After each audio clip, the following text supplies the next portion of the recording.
Thank you for taking the time to watch my video. I really appreciate it.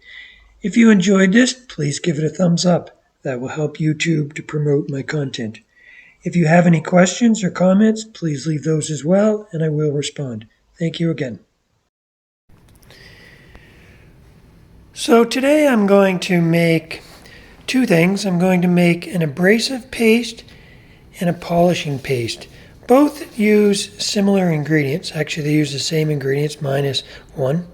So first of all, let's talk about the abrasive paste.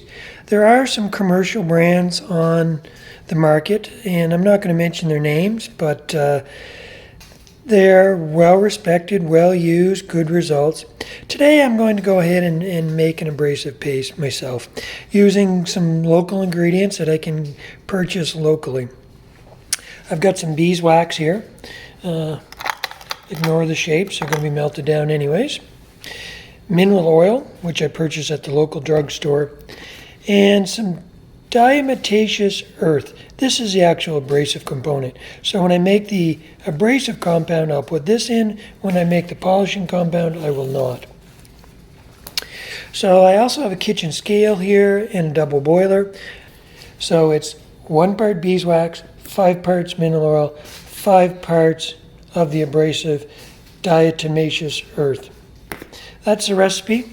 When I make the polishing paste, it will be 1 part beeswax, 4 parts mineral oil, and none of the abrasive.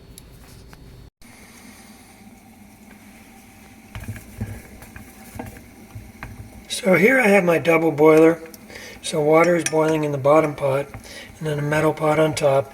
And I'm just stirring my beeswax and my mineral oil. I'll keep stirring this until the beeswax is completely melted.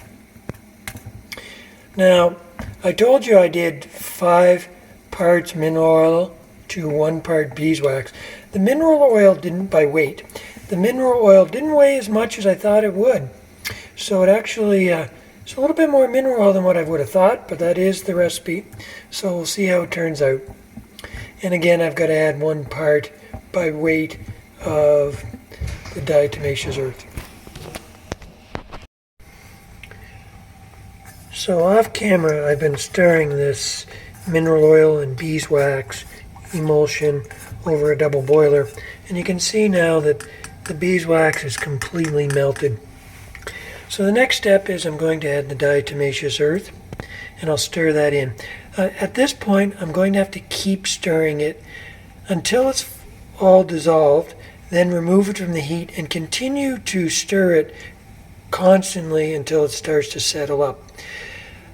The issue is if I just poured it hot into my containers, the Diatomaceous Earth would settle. So I've got to keep stirring it, so I keep it in emulsion until it's cooled up and start to solidify enough so that the Diatomaceous Earth won't settle out.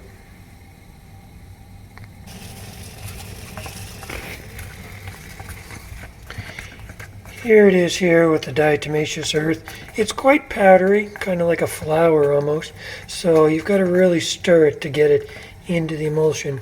And like I said, once you get it dissolved so you're not seeing any big chunks, remove it from the heat and continue stirring.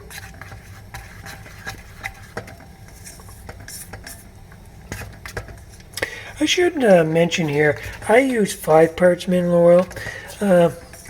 Recipes I found online varied from 4 and 5. Probably the majority of them were actually at 4 parts mineral oil.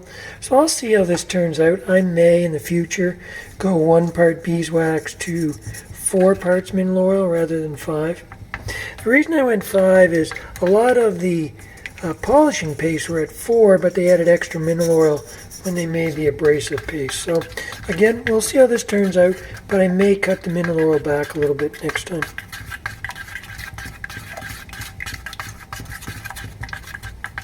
I'll continue to stir, and we'll come back once I removed it from the heat.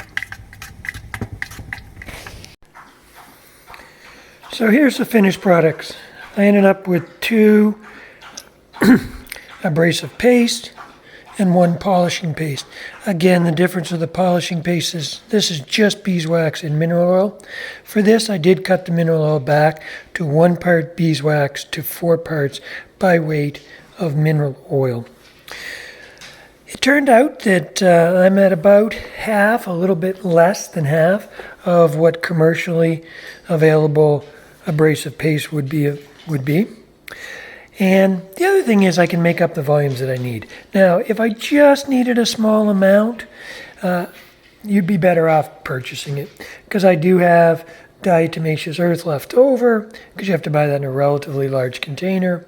And I did use all my mineral oil up, because you can buy that small amounts that suit what you need to make.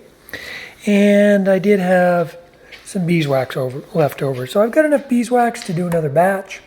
I definitely have enough Diatomaceous Earth to do another batch. I just have to buy some more mineral oil.